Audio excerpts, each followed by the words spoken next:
Hello, hello, hello. I am your host, Tracy Outsuka. Thank you so much for joining me here for another episode of ADHD for Smartass Women.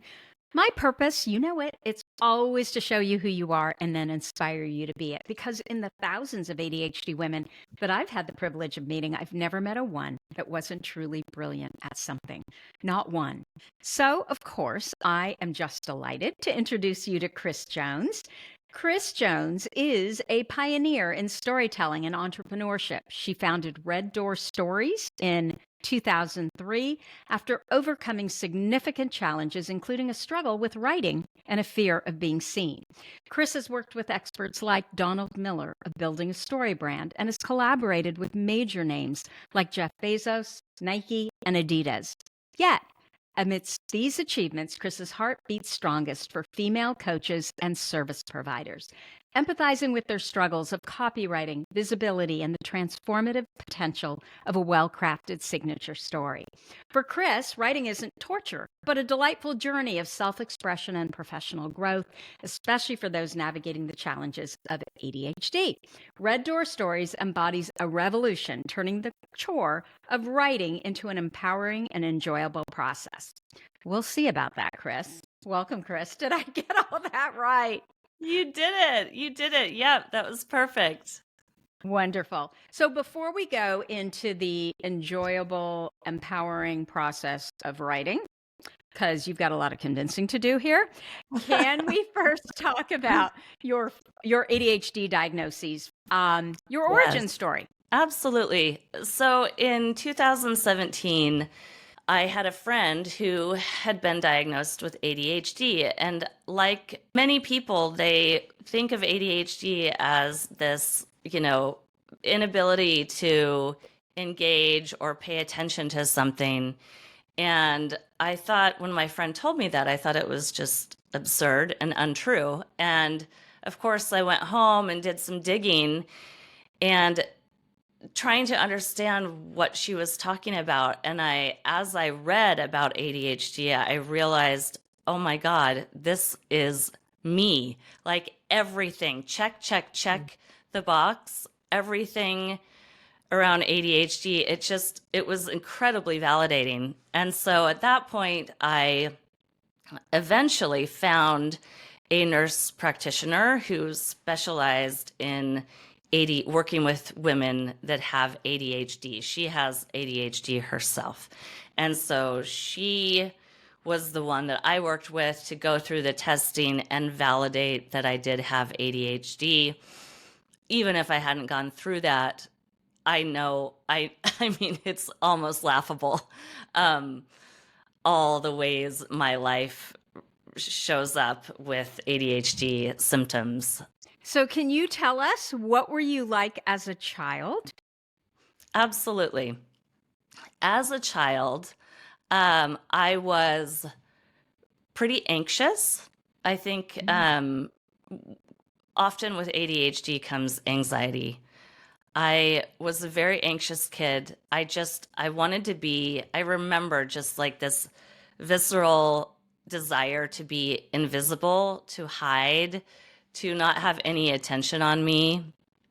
And at the same time, I was, I loved my friends. I loved to be creative. I was happiest just working on a creative project. I was very curious and interested in different things. So my parents helped me and allowed me to take a lot of different classes, but it became kind of a joke inside of our family because I like to try a lot of different things, but I never stuck with anything. Yeah. And so that's kind of what I was like as a kid. Did you struggle in school, or was school easy for you? I struggled in school a lot. I did get good grades because I worked really, really, really Mm-hmm. hard. But my Yeah. executive function was challenged, let's just say. And so I would have to, in school, I remember like meeting my mom at lunch, and we would go through the book that I was reading in English class. And because I couldn't remember, I couldn't grasp and remember the information that I was reading. And so we would talk through it, and she would help me kind of absorb the information so I could go to class and actually know what was going on. I think just memory wise, that was really challenging for me. I eventually became a cheerleader, and I couldn't remember the dances. Like I Yeah. literally, I would watch everyone around me, do the dance that we had just learned. And I was like, what is going on? And then what I would do is go home and practice, practice, practice, practice, practice. And eventually I'd get it, but I had to really take the time in quiet to do the extra work in order to just do what other people were doing in my grade. Did school get harder for you as you got older, or did it get easier? So as I got older, in high school, I would say I took classes that I really liked that weren't super hard. And so I got good grades. Um, and then once I got to college level, things got harder for me because the classes were harder. There was more competition. It was just challenging. And so during that time, it kind of didn't matter how hard I worked. In the past, if I worked extra hard, I could get a good grade. And then in college, if I worked extra hard, I still couldn't get good grades. And it was because I had such test anxiety that once I would show up to a test, I would forget all the information and the pressure of you've got to write this, in 5 minutes and then 5 more minutes to write this. It was just my nervous system became so activated that I couldn't do fundamental things like that. During that time, though, I did have a really great English teacher, and I learned the basics of how to write a story and the fundamentals of writing, how to write a paper. And so my junior year, I switched colleges to a bigger college where I could be more invisible, which was what I wanted. I recognized that knowing how to write was really the key to doing well in school. And so I began to do much better my last couple years of college because I had learned how to write. Do you think that part of the reason that you really did struggle in college had to do with major? Were you really interested in what you were studying? That is such a good question. Yes, 100%. I was studying sociology. I was mildly interested in that. It was kind of like the one, when you're 18, they make you pick a major. And so who knows what the heck they want to do when they're 18 years old. So I was not interested in it. So basically, when I turned 18 in college, they make you pick a major. And I was like, I have no idea what I want to do.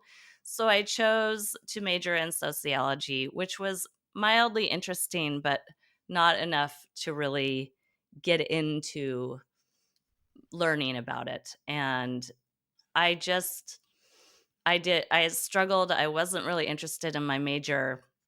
And I think I just needed to mature, basically, to have life experiences, to learn about myself, what I'm good at, what I'm not good at, what I'm interested in.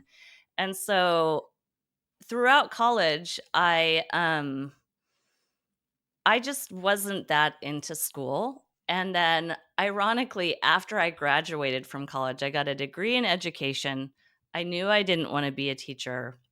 Mm. And I decided to travel the world and just buy time before I had to figure out what I wanted to do for a career. And um, during that time, I got exposed to the industry of graphic design.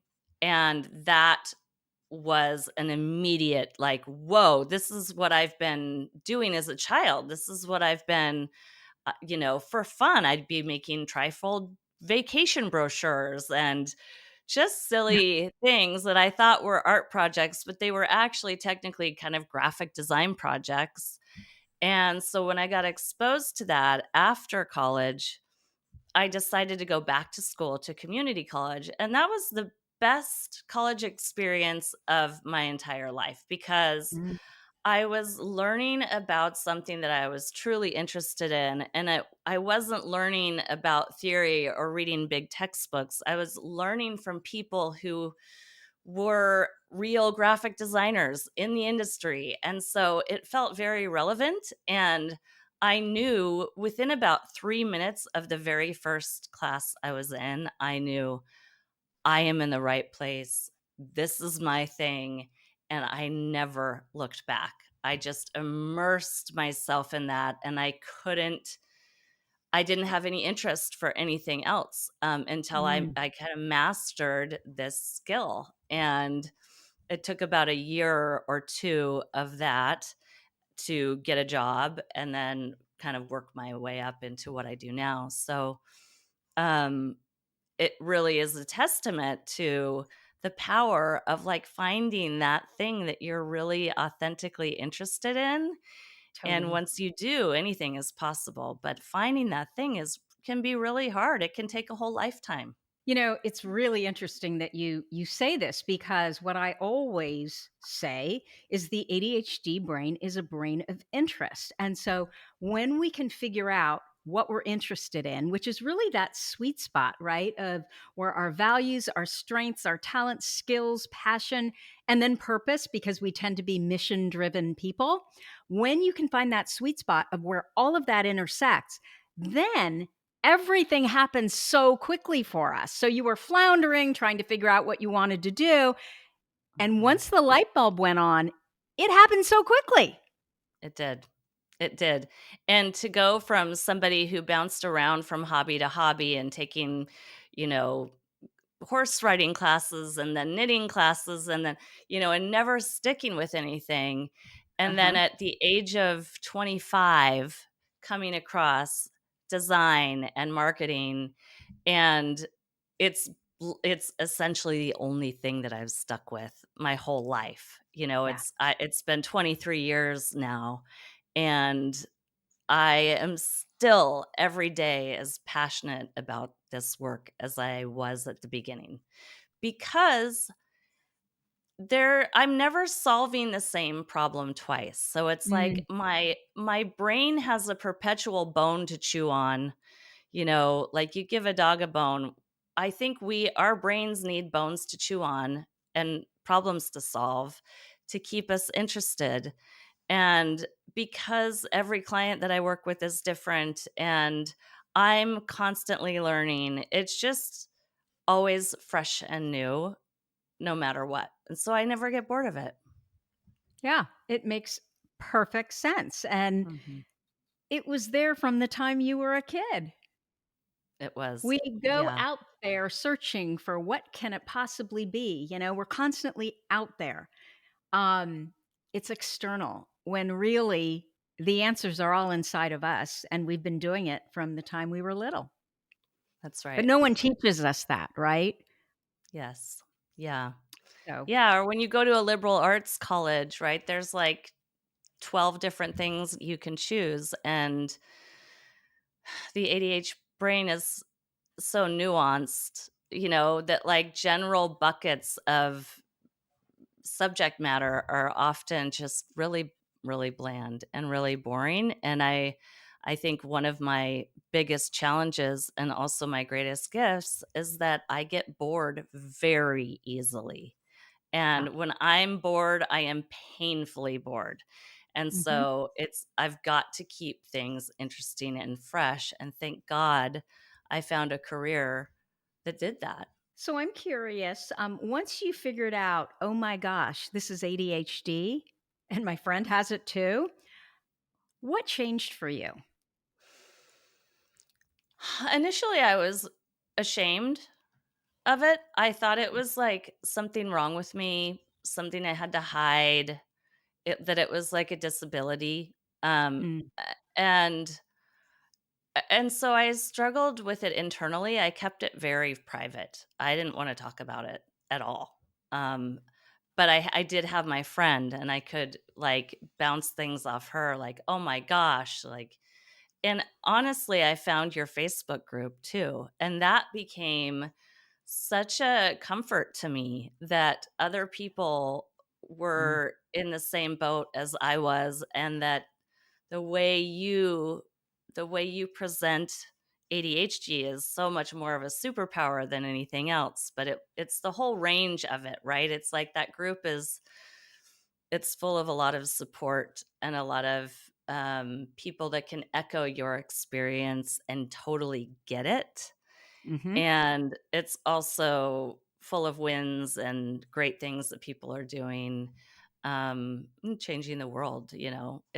It's pretty cool. Now, I mean, having ADHD has become so common. Now I don't even think about it. I just, oh yeah, I have ADHD, and everyone, and if I'm talking to anyone, they usually go, yeah, me too. And so it's just kind of I just don't think of it as anything negative anymore. I just think of it like this is just part of who I am, and I have my ways of managing the world with it, like little tools that help me remember things. And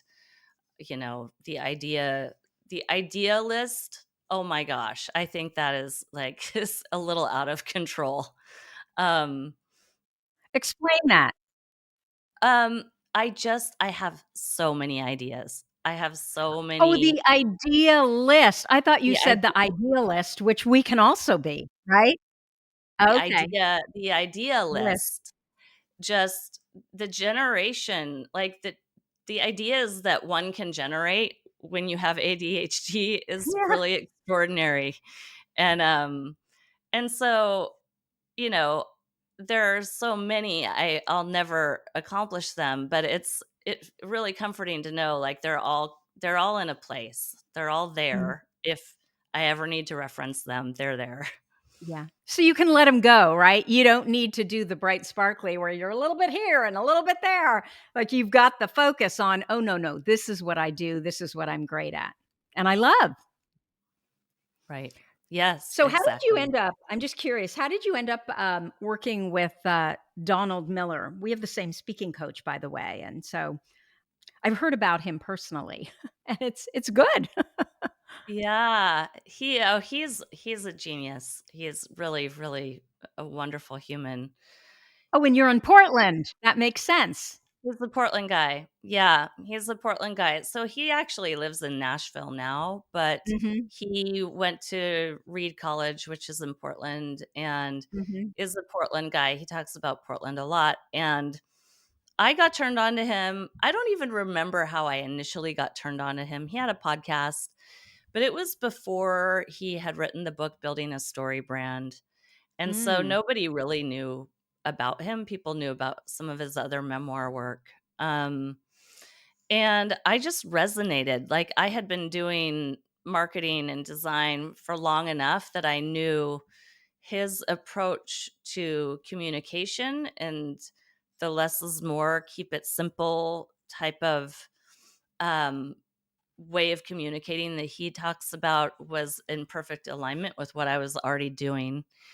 And his story brand framework just was a way to really, it really kind of defined what I had been doing and also elevated it and enhanced it.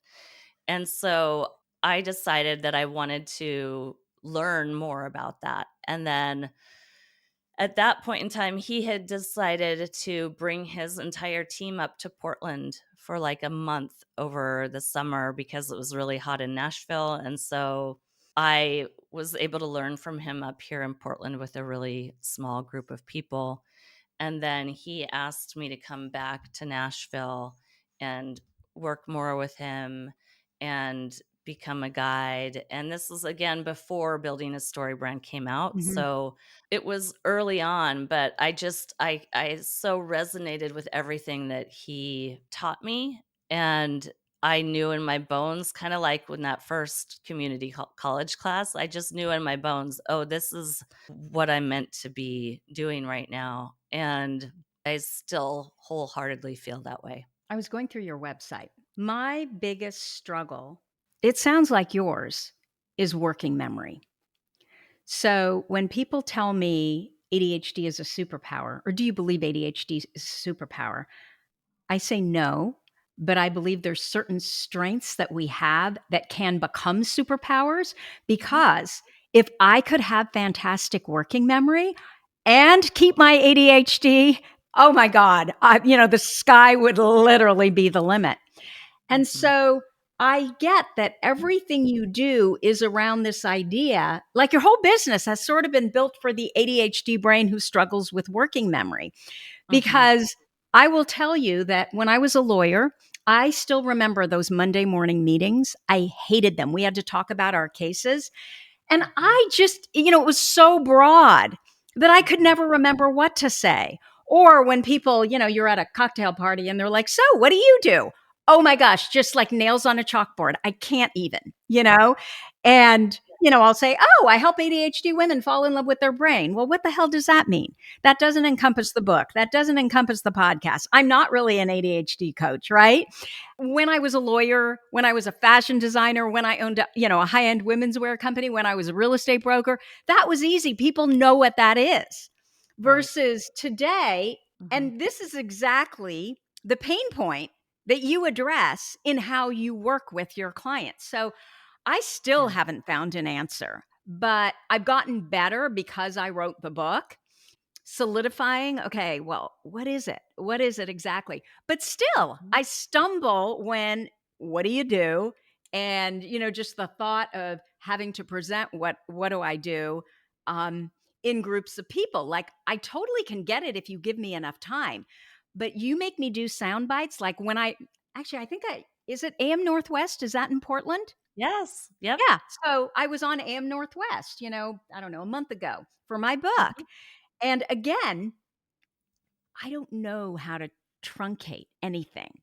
I want to make sure, it's almost like I don't know what's important, so I have to give everything. And so when I am put in a situation where I'm limited to 7 minutes, like, I could not even believe how quickly 7 minutes went by. And it ended, and I was like, I don't even think I told the main points. So I can completely, like, I am your customer, right? Right. So Yeah. I'm going to shut up now, and I want you to talk to this issue that I think many of us with ADHD, most of us with ADHD struggle with. It's so true. Whether you're self-employed or you're employed, Mhm. you have to be able to talk about what you do or just what you're doing, like with your lawyer meetings. What are you working on now, right? And you have to Mhm. be able to talk about it. And that's why the framework is so liberating, because like when you were on Northwest, what you really needed to do is hone in on just the important things and filter out the clutter and the noise. And when we're so close to what we do, Mhm. it's really hard to do that. There's a thing called the curse of knowledge, which Mm, means you forget what it's like to not know what you know. So you kind of just absolutely. start talking and you think that they understand the lingo that you're sharing, and Yeah. they're like, their eyes are glazing over. They are not understanding it. Or you do the opposite of that, which is like the two-word answer: I'm a real estate agent. And Yeah. then everyone's like, okay, well, oh, look at the buffet table over there. Like it just doesn't Who open up cares? anything. Nobody, yeah, it's not interesting. No. And so the beautiful thing about storytelling is that it doesn't matter whether it's a movie, a book, a spoken story, they always follows the same formula, which is really comforting for the ADHD brain, because you just know, once you know the formula, you can always fall back on that. And so there's limitless creativity that can occur within the formula. Just like every movie is the same formula, but you go to 10 movies in a year, they're wildly different from each other. They always begin with a hero that has a problem that they don't know how to solve. And that's how every story begins. And then that hero, eventually, about a third of the way through the movie or book, they meet a guide who has overcome this problem before and can give them a clear and simple plan. If the hero follows that plan, they are going to experience success and they're going to avoid failure. And so this is really, that is the StoryBrand framework in a nutshell. But story has been around for thousands of years. It's what, pulled us together around the fireside at the beginning of time. So we're really wired for it. And it's story is story, but there's so much psychology that's baked into story. And humans, we respond to story. When we position the work that we do as a story, for example, if somebody asks you, what do you do? And you have practiced and memorized an answer to that, and you answer it in a way that follows that framework. A hero has a problem, they meet a guide with who has a solution, and the hero experiences success. If you follow that, it takes about 2 sentences, and you have just pulled somebody into an incredibly engaging conversation. And you show up with more confidence because you're not fumbling your words. And then the recipient or the person you're talking to gets pulled in because our brains cannot help but engage when we tell stories. We just cannot help but engage. And so they're pulled in, and then it opens up the door to a more engaging conversation. Or if they're like, if we're self employed and there's somebody that is struggling with the things that we solve, they can self identify. Oh, I can relate to that. I want to work with you. Oh my gosh, tell me more. And so it opens up the door to so many opportunities. And the same thing, if you're employed by a company, you still have to market yourself. I don't care if you're employed or self-employed. You have got to market yourself for the next promotion or for whatever that next goal is that you have. And the way you do that is to start to really understand and communicate what you do and be able to concisely share the problem that you solve in a way that really makes sense and is not overwhelming for people. My struggle around this question is if I say, oh, I help ADHD women fall in love with their brains. Yeah, it actually does get people are interested typically. Mhm. But Mhm. I personally feel it's not important enough, which means it's boring. And Mhm. so, what can I say so that it's not so boring? Because Yeah, they're like, "Oh, well, you're an ADHD coach." Well, actually, right. I'm not. Like, it's just, Right. versus Right. being able to have one Right. phrase that it encapsulates everything with Yep. without also sounding like a complete jerk, right? Well, I have, a best-selling book and I, have a podcast with 6.5 million downloads. Do you know what I mean? Like, there's Yes. really this balance of I don't want to sound boring because boring is just like I can't even go there, but Yes. also, I don't wanna sound like a total jerk, like I'm completely full of myself. Of course. And when you get braggy, which I know you don't do that, but answering that question doesn't mean you have to be braggy. Mm. What we don't want to do when we answer this question is kind of become the hero of our own story. We always want to lead with the hero who has a problem. That is not you. You are not the hero of the Mhm. story. You are the guide. You are Yoda. You are Mr. Miyagi. You are the guide. So you don't even enter into this story until a third of the way through it. I mean, it sounds like that's what I'm doing then. I help ADHD women fall in love with their brains. I'm doing that, Let's but it's not still boring. nope, nope, you're not doing that yet. Um, but let's create it because I think it'll be really helpful for us to create it together, and then if somebody wants to try it for themselves, they can follow the structure of it. Okay. So remember, every story begins with a hero who has a problem. When you get on the phone and you talk to the people that you're working with, or the people in your Facebook group, or whoever, all the ADHD women, what are they complaining about? They feel overwhelmed. A lot of times, I think the biggest problem is the shame, right? They're embarrassed that they have ADHD, so they're unwilling to tell anybody about it. They kind of feel like they're all over the place. They don't know that they're doing what they should be doing for them. Okay, so what we want to do here is pick one problem. So, like if you're watching a movie, let's just say Mhm. like Born Identity, for example, the main actor, Matt Damon, Yeah. he doesn't know who he is. The whole movie is about this is his problem and he is trying to solve this problem.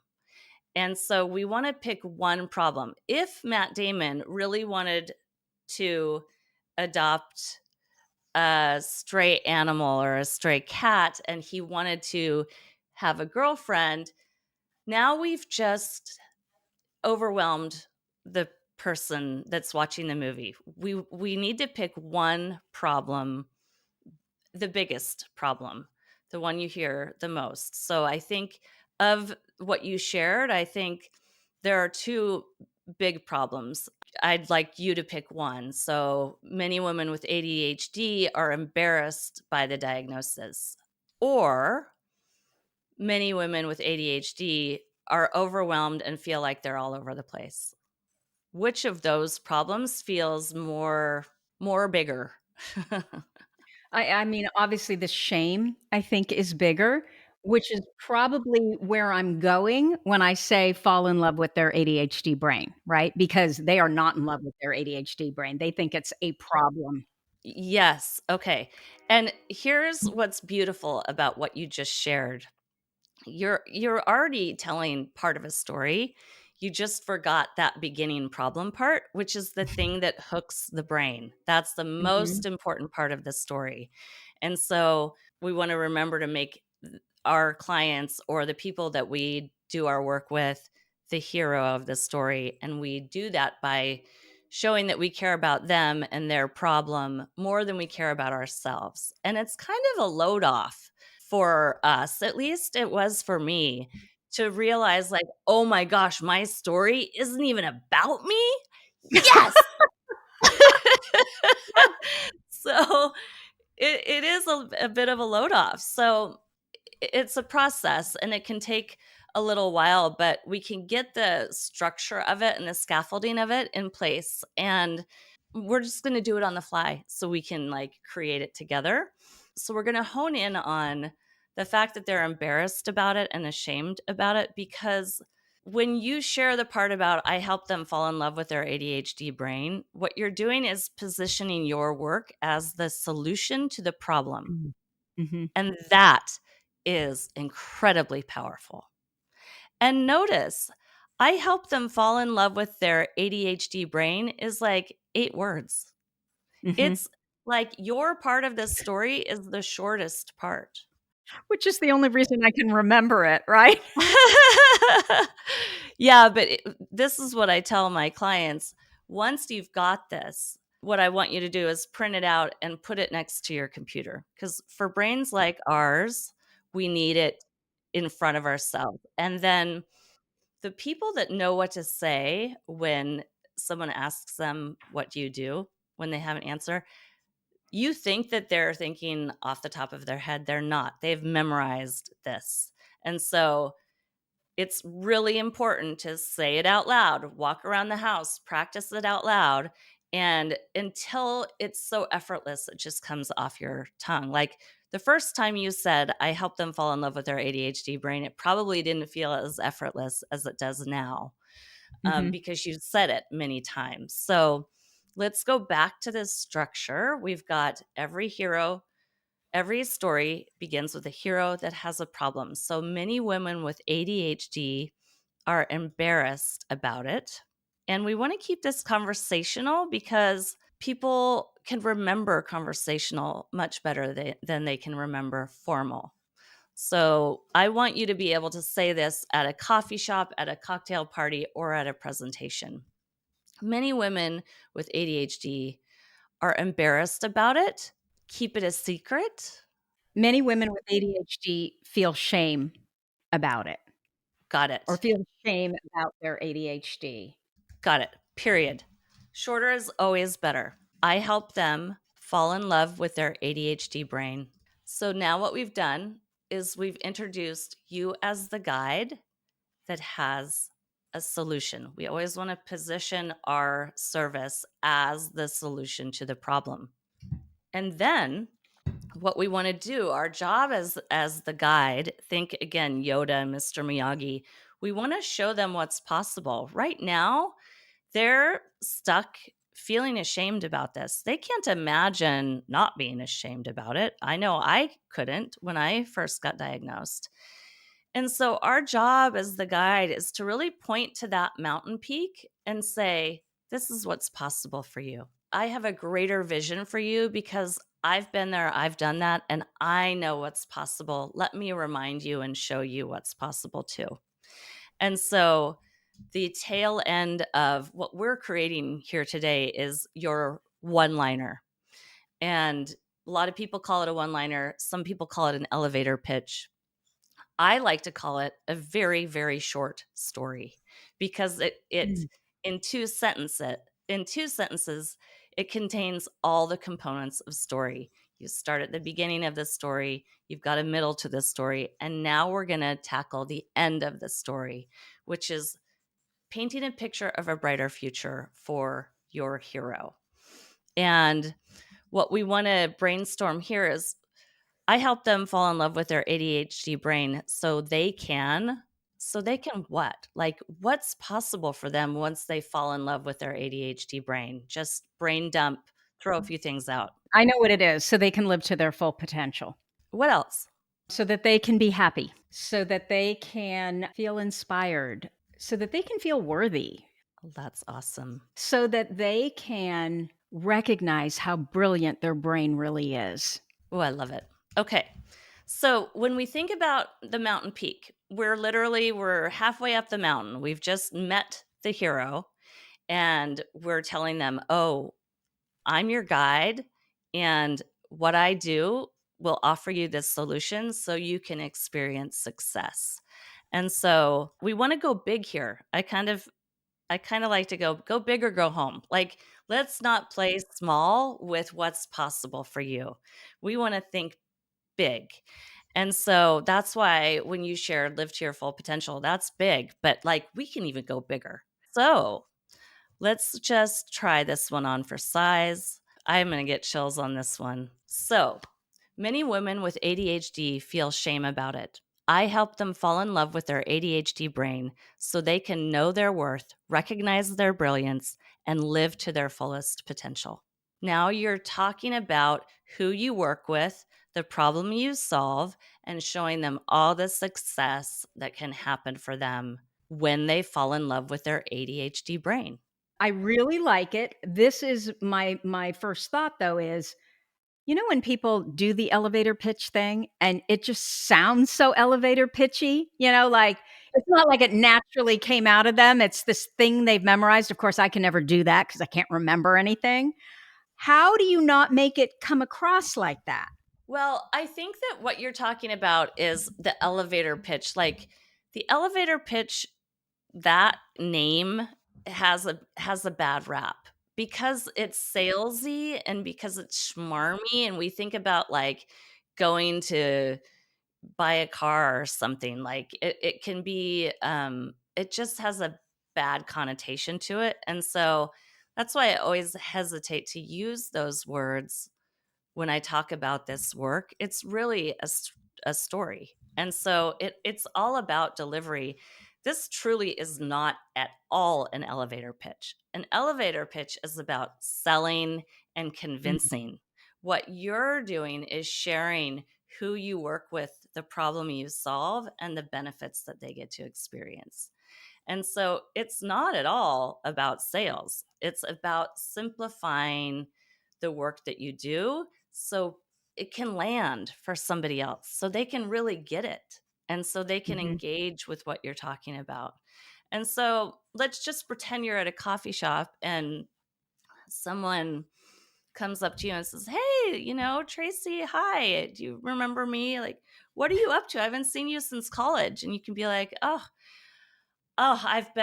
yeah, it's been a whirlwind, but in the last 10 years, I've really found something that lights me up. And, you know, a lot of women with ADHD, they feel a lot of shame about it. And I help them fall in love with their ADHD brain so they can really know their worth, so they can recognize how brilliant they are and that they can live to their fullest potential too. And that's the work that I'm doing now that really matters to me. That doesn't feel salesy to me at all. No. No, I think that's really good, and what I especially realize in all of this is I didn't have that first part. I wasn't making it about them. Ultimately, it kind of did though, because they'd always be like, "Oh, well, my wife has ADHD," or "I know," or "My daughter was just diagnosed," Many of them, well, the ones that would be interested right away would jump in because it seems to be a subject everybody wants to talk about. And then you can tell the people they think ADHD, it's like a religion or something. They just don't believe in ADHD. So there's like dead silence. I'm like, not my people. I'm not even going to try to convince you. Next. No, I think this is really good. Okay, so now I want you to tell us, how do you then use this framework? Because I know the other thing you do is you really help us, you give us a system to write within. And I've written a book and I still don't consider myself a good writer. I'm a fantastic editor, but I hate to write. It's like that structure. There's so many thoughts, and to organize it, it's literally painful. Thank God for Chat GPT. That's made it a little bit easier because I can at least dump all my thoughts in there and ask it to create an outline. Right. What advice do you have around that? Because it sounds like you had that struggle as well. I mean, you consider yourself a writer. You have a natural aptitude, no? I am a writer, but I have never officially, it took me many, many years to consider myself a writer because I've hated it my whole life. And I am ashamed to admit it that, like, in college, I would get my boyfriend to pretty much write my papers for me. I relate to that paralyzed feeling that happens when you have to write something and not only and you're procrastinating, number one. And then when you actually sit down to do it, it's just you write a few things and no, no, no. Oh, what? This is awful. No, I can't. And it's just, Yeah. it's the worst. And so that's why for me, the framework has been so powerful because it all comes down to, like with so many things, like, okay, what kind of baby step can I take? What's just that next first baby step that I can take? And when you're writing, if you always begin with a hero that has a problem. So I asked you, what do they tell you when you talk to them? What do they complain about? That's really what, in their words, what do they complain about? And when you're stuck writing something, that's always a great place to start. And that Mhm. actually allows you to kind of get over that paralyzed hurdle. And we just created a very, very short story, right? It was 2 sentences long, but it had all the components of story. The framework works like an accordion. So we were just in the most condensed form of story with your one liner. If you're writing a blog post or a social media post, or you're, writing a speech or a webinar, it broadens, it widens. You go deeper into the problem that the hero has. You go deeper into the solution that you are providing as the guide. and you get to go deeper into this success, but you can still follow the framework. And so it's kind of like when somebody gives you a leg up when you're jumping over a fence. It's like, that's what the framework does. It will get you unstuck. And that's the hardest part. So when you are sitting down to write anything that you're struggling with, I mean, not a simple email or whatever, do you always start with, okay, who's the hero? Is that literally your thought process? Yep. Okay. Okay, so number 1 is who's the hero? What's number 2? I kind of combine them. Who's the hero and what are they complaining about or what are they struggling with? Okay, what's the problem? Okay. Mm-hmm. And then the solution? Then we want to know who's the guide. Oh, who's the guide? Okay. Who's the guide and what is their solution? So that can come across. So for you, you say, I help them fall in love with their ADHD brain. We're introducing you as the guide. We're not saying, my name is Tracy. And you certainly could, but because we're trying to do a short version of it, Yeah. you just step in as the guide. I help them fall in love with their ADHD brain. Nobody has to question who's the guide here. And Yeah. so the guide has the solution, and that is your solution, helping them fall in love with their ADHD brain. Now, the way you solve that problem, you do it through your podcast, you do it through your book, you do it through your Facebook group, you probably do it with one-on-one clients. So a lot of different avenues in which you do that, but this is the overarching umbrella of the work that you do. What I really love about this is I know when I first had a platform and everybody was telling me, you've got to get out there, you've got to get on video, you've got to be visible. And I just hated it. I don't know what it was. Like if you put me on a stage, I'm perfectly happy there because I can see the audience. But something about being online, you didn't know who was out there. It just freaked me out. It took me a whole year, of doing all this, taking all these programs where I did everything, but actually get on there and go live. But what got me over it was this idea that forget about yourself. This is not about you. This is about them. Whose life do you want to change today, right? Because Right. if I can get my message to just one person in everything that I do, the ripple effect then of them, changing not only their life, but their kids' lives, their, family's life, their partner's life, their friends' lives, because whomever we tell, they tell more people. That just totally took the pressure off. And what you're talking about here in writing, it's the same deal. It's not about you, right? Right. You're thinking Right. about how do you help them? Right. No, it's such a load off. It's such a relief. And when we're talking about, the hero, the true hero of this story, which is not ourselves, we're always the guide. When Uh, when we're talking about them, we have a lot more clarity around what they struggle with because we're not so close to it, right? yes. Yes. When it's you and yourself, we have that curse of knowledge again, or what I also call the bottle effect, which is we're really inside of a bottle trying to read the label that can only be read from the outside. And does that make sense? Like, Yeah. That's a really good analogy. we cannot get the distance that we need from ourselves to talk clearly about us. And so that's the other gift of storytelling, is that it's actually about who we work with. It's not about us. So we have Mm. clarity because we have perspective. The other thing I saw that you wrote somewhere, I don't know if it was what you wrote to me directly or if it was also on your website that I could completely relate to, is that we struggle to write our own copy. We punt it to someone else who's a copywriter. And then we get back the work product and we're like, no. I mean, literally, I would use copywriters as like the first edit. And then I would go and I had a copywriter, poor Esther, who, she'd write these emails for me and I would literally come in there and just trash them. And I kept telling her, it's not you. It's not you. It's just, this isn't me. And I think especially with ADHD, we just have this need to be authentic. It's our voice. And so we can't just take anybody else's copy. So can you talk a little bit about that?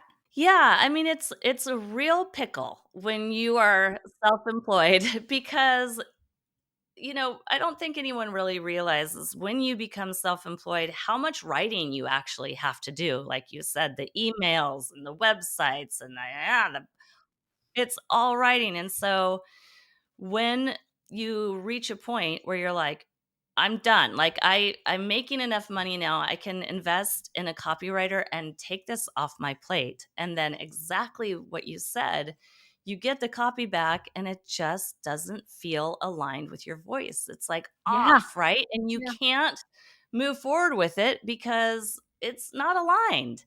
And Right. so the reality is you can't outsource your own voice. You can't.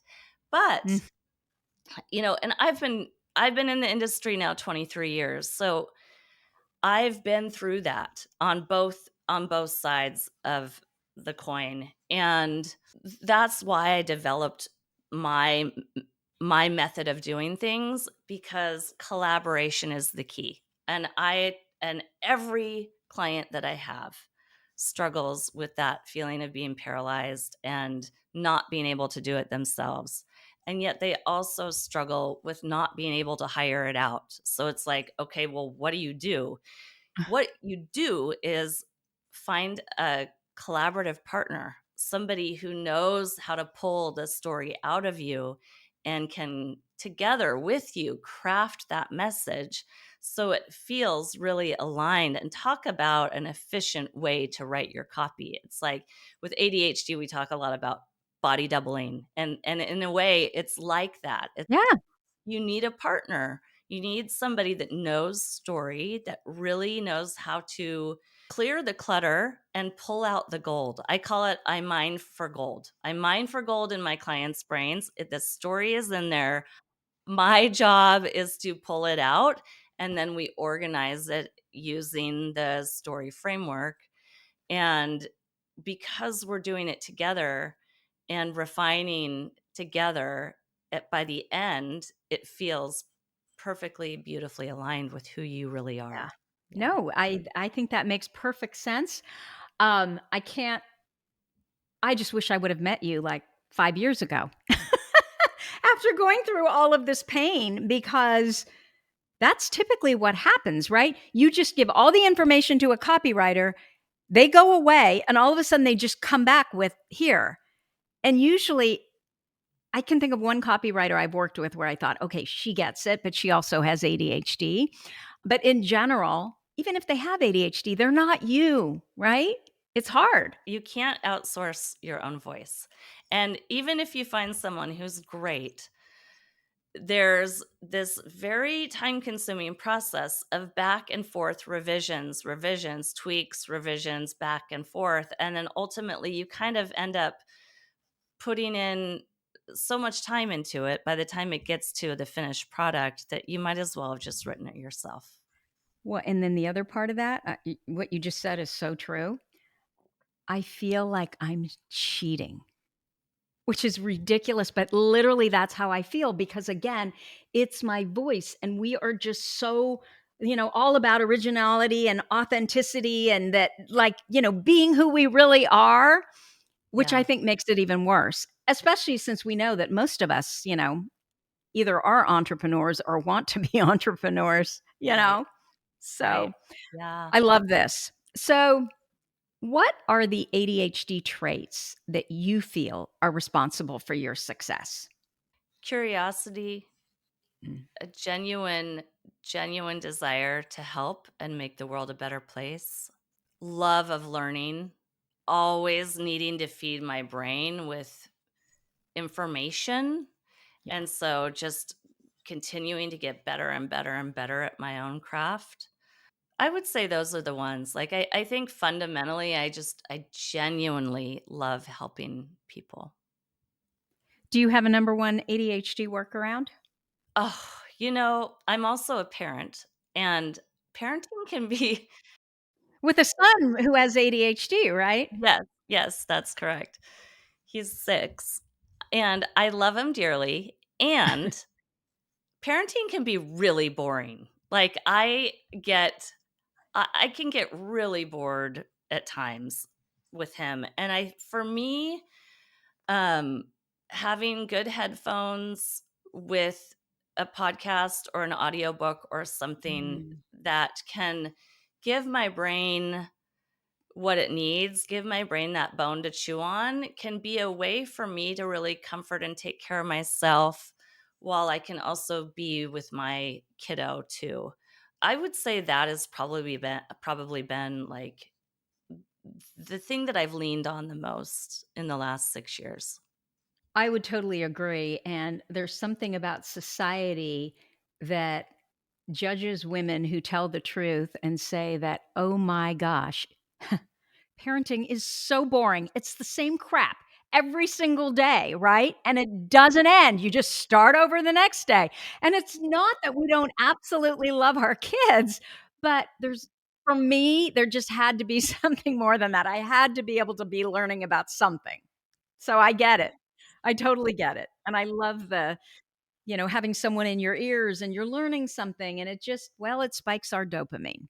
It totally does. And you know what? I've never actually shared that out loud, but thank you for thank you for like number one asking the question, but also saying that you get that because it is, it's nothing that I've ever shared before. So maybe it's not all that uncommon. What I always said, even when the kids were really little, is I am not a sandbox mom. You are not going to catch me in the sandbox with the sand creating sandcastles or whatever. I would be there and doing the other stuff, right? But if my kids ever need anything, if they need to talk about anything, if they need to process anything, that's when I'm right there in the sandbox. But the actual playing, I'm like, you've got your friends, go play with your friends. So I totally get it. So, Kris, are you working on something that you want to tell us about? Everything pretty much about me you can find on my website. So you can go to reddoordesigns.com. That's REDDOOR designs, DESIGNS.com. All my goodies are there. You can learn about how I work with my clients. And I do have a freebie that will walk you through exactly what we did today. So if you want to kind of dip your toe in and apply storytelling to the work that you're doing, there's a free way to do that right there on my website. Is that on the homepage? That's on the homepage. Yes. Okay. And Yep. and it's what is it called? It's called how it's oh, actually, you guys will like this. It's called How to Write Compelling Copy in 5 minutes flat. So it's a Oh, 5-minute video and a worksheet walking you through exactly what we did for you today. And you can do it on your own time. It won't take you more than 5 or 10 minutes. And it's a great way to kind of begin to think about your communication in a different way about the hero and about you as the guide. I love it. Kris, thank you so much for spending time with us here today. Thank you for having me. It was so fun. Yeah, totally my pleasure. So that's what I have for you for this week. If you like this episode with Kris Jones, please let us know by leaving a review. Our goal is to change the conversation around ADHD, helping as many women as we possibly can learn how their ADHD brains work so that they too may discover their amazing strengths, their brilliance. Anyway, thank you so much for listening, and I'll see you here next week.